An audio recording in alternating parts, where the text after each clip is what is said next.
Night 10 மணி வரைக்கும் பேசிக்கிட்டே இருந்தோம். போலாமா வேணாமான்னு. நம்ம வீட்டுக்கு போறதுக்கு எதுக்கு யோசிக்கணும்? அதனால தான் சட்டுன்னு கிளம்பிட்டோம்.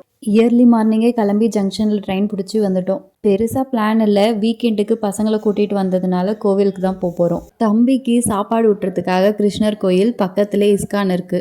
10 to 12 கிலோமீட்டர்ஸ் ஒரு ½ அன் ஹவர் போல தான் இருக்கும் வீட்டிலேருந்து. ஸோ வீட்டுக்கு வந்து ரெஸ்ட் எடுத்துட்டு ஆஃப்டர்நூன் ஒரு 12க்கு மேலே கிளம்பலான்னு இருக்கோம். அது வரைக்கும் சாப்பிடாம இருக்க முடியுமா? நமக்கு தான் பசிக்கும்ல. பிரேக்ஃபாஸ்ட்டுக்கு பூரி சட்னி.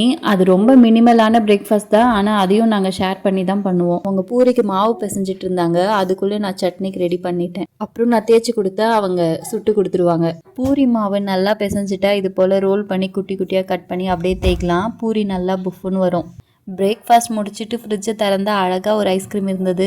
எனக்காக தான் வாங்கி வச்சுருக்காங்கன்னு நினச்சி ஆசையாக எடுத்துகிட்டு போனால் ஐயையோ கண்டுபிடிச்சிட்டியான்னு கேட்குறாங்க. ஆனாலும் இதை நான் கண்டுபிடிச்சதுனால எனக்கு தான்.